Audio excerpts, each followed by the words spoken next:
4-5 मला वाटतं पिटिशन्स दाखल झालेत मुंबई उच्च न्यायालयामध्ये.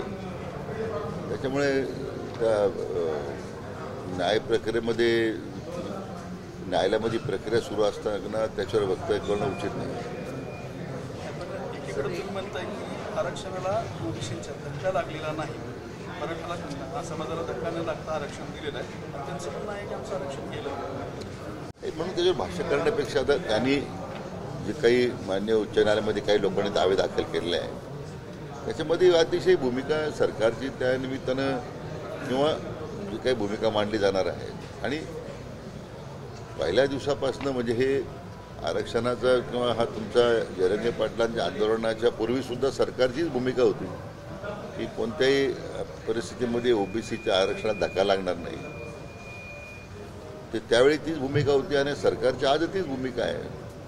आणि मला वाटतं न्यायालयीन प्रक्रियेमध्ये त्याच्यापेक्षा जास्त भाष्य करणं बरोबर नाही. कारण मग काय की वेगवेगळे संदर्भ पुन्हा वेगळ्या माध्यमातून येणारे वक्तव्य न्यायालयामध्ये सादर होतात आणि त्याचा परिणाम त्या एकूण त्या दाव्यांवर होतो.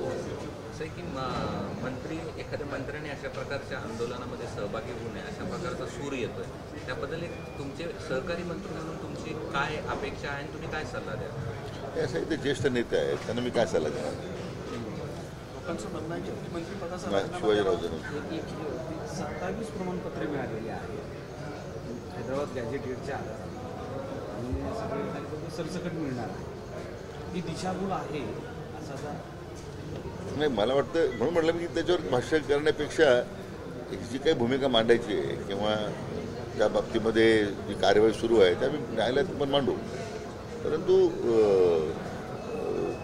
या एकूण प्रक्रियेबद्दल जी गाव पातळी समिती स्थापन करून त्याला जे गती द्यायला पाहिजे तर ती आपण त्या संदर्भात आता प्रयत्न करतो आहे की ज्यामुळे जी काही आपण निर्णय केलेला आहे त्याच्यामध्ये गॅजेटर संदर्भात तर जी कार्यवाही आपल्याला लवकर पूर्ण करता येईल. आपल्या मतदारसंघातील आहे कधी पटलं न पटलं ह्या सगळ्या गोष्टी राजकारणात घडल्या पण ते आज खरं शिवाजीरावच्या निधनानं खरं मला अतिशय धक्का बसला. सकाळी मला ज्यावेळी फोन आला त्यावेळी ते साईदीप हॉस्पिटलमध्ये त्यांना नेलं होतं आणि तिथे डॉक्टर्सचे प्रयत्न होते. परंतु नंतर मला सांगण्यात आलं की त्याच्यात त्यांचं हृदयविकाराच्या तीव्र झटक्यात निधन झालं. कालच पंडित प्रदीप मिश्राजींच्या महाशिवपुराणाच्या कथेनिमित्तानं ते घरी आले होते. आम्ही बरोबर दुपारी भोजन घेतलं. मला कल्पनासुद्धा करवत नाही की आम्ही काल भेटलेलो आहोत आणि त्या पद्धतीने अशा पद्धतीने एकदम अचानक ते निघून जाती. मध्यंतरी त्यांचे खरं 2 ऑपरेशन झाले होते मणक्याचे आणि त्यातून त्यांना त्रास होत होता. परंतु शिवाजीराव ते निर्णवलेला एक नेता होता. म्हणजे कार्यकुशल सक्षम लोकांच्या प्रति समर्पित अशा प्रकारचं त्यांची आयुष्यभर त्यांची वाटचाल राहिली. मी त्यांना किती जवळजवळ 25 वर्ष ओळखतो. कधी आमचे मतभेद झालेत, कधी आम्ही बरोबर राहिलो, परंतु कटुता कधी आली नाही. आज जिल्हा मध्यवर्ती सहकारी बँकेचे अध्यक्ष म्हणून त्यांनी अतिशय उत्तम काम केलं.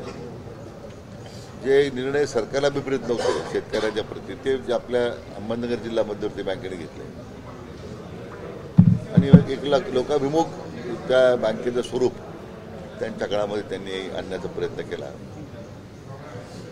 एक माझा अतिशय म्हणजे राजकीय मतभेद सोडून देऊ ते तर नव्हतेच आमच्या कधी तात्पुरते असायचे. परंतु माहीत आहे जवळचा स्नेही मित्र सहकारी गेल्याचं दुःख निश्चितपणे आज माझ्या मनात आहे.